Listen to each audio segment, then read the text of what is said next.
गांव के किनारे एक पुराना सा घर था। उस घर में दो भाई रहते थे, राघव और अमित। राघव बड़ा भाई था, सीधा, साफ दिल और मेहनती। जिंदगी ने उसे बहुत जल्दी समझदार बना दिया था। जब अमित सिर्फ 8 साल का था और राघव मुश्किल से 18 का, तब दोनों के माँ बाप एक हादसे में दुनिया छोड़ गए। उस दिन के बाद राघव सिर्फ भाई नहीं रहा, माँ बाप सब कुछ बन गया। राघव ने मजदूरी की, कभी खेतों में, कभी कंस्ट्रक्शन पर। खुद आधी रोटी खाई, लेकिन अमित को पूरी। उसने अमित को पढ़ाया, उसकी हर जरूरत पूरी की। वक्त गुजरा, राघव की शादी सीता से हुई। सीता शांत, सब्र वाली औरत थी। उनकी एक बेटी हुई, गुड़िया।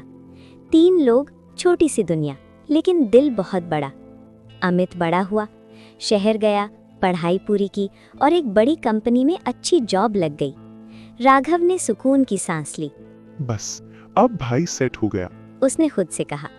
अमित की शादी शहर की लड़की नेहा से हुई। नेहा सुंदर थी, लेकिन घमंड उसके चेहरे से ज्यादा गहरा था। उसे राघव का सीधापन पसंद नहीं था, उसे सीता का सिंपल रहना पसंद नहीं था, उसे गुड़िया का मिट्टी में खेलना पसंद नहीं था। नेहा अमित के कान भरने लगी। तुम इतनी अच्छी जॉब करते हो और ये लोग मुफ्त की रोटी तोड़ रहे हैं। तुम्हारा भाई कमाता क्या है? बस बोझ बने हुए हैं। अमित पहले चुप रहा, फिर धीरे धीरे बदलने लगा। एक दिन उसने राघव से कह दिया, भैया अब आप लोग अलग रहने का बंदोबस्त करो, यहाँ रहना ठीक नहीं। राघव एक पल के लिए चुप हो गया। उसने कोई झगड़ा नहीं किया, कोई हिसाब नहीं गिनाया, कोई एहसान नहीं जताया, बस इतना कहा, ठीक है बेटा, भगवान संभाल लेगा। उस रात राघव, सीता और छोटी गुड़िया घर छोड़कर निकल गए। ठंड तेज थी, आसमान से बारिश गिर रही थी। एक दरवाज़ा, फिर दूसरा, फिर तीसरा, हर जगह एक ही जवाब, जगह नहीं है। आखिर थक कर वो एक पेड़ के नीचे बैठ गए। राघव ने सीता से कहा, तुम गुड़िया का ख्याल रखना, मैं कुछ इंतजाम करता हूँ। वो थोड़ी लकड़ियाँ और जेब के कुछ सिक्के से थोड़ा खाना ले आया। 3 लोग, एक थाली, आंखों में डर। तभी अंधेरे से एक बूढ़ी औरत आई, भूख से कांप रही थी।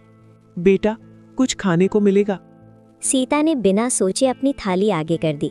राघव ने कुछ नहीं कहा। औरत ने खाना खाया, उसकी आंखों में आंसू आ गए। तुम लोग खुद बेघर हो, फिर भी अपना खाना दे दिया।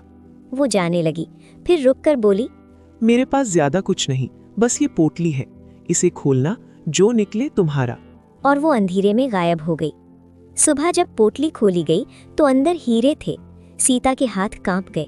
राघव ने आंखें बंद कर ली। भगवान कभी बिना वजह नहीं देता, उसने धीरे से कहा। वक्त बदला। राघव ने एक सुंदर घर लिया, छोटा सा कारोबार शुरू किया, गांव के गरीबों को काम दिया।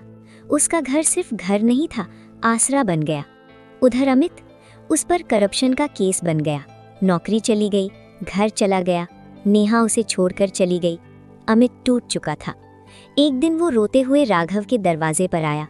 भैया, मुझे माफ कर दो, मैं गलत था। राघव ने उसे गले लगा लिया। घर कभी पराया नहीं होता, बस इतना कहा। अमित ने फिर कभी आंख उठाकर बात नहीं की। मेहनत से भाई के कारोबार में हाथ बटाया। सीता ने अपनी सुशील बहन से अमित की शादी करवा दी। इस बार घर में शांति थी। लालच से कमाया गया सब कुछ एक दिन छिन जाता है, और बिना मतलब की मदद कभी खाली नहीं जाती।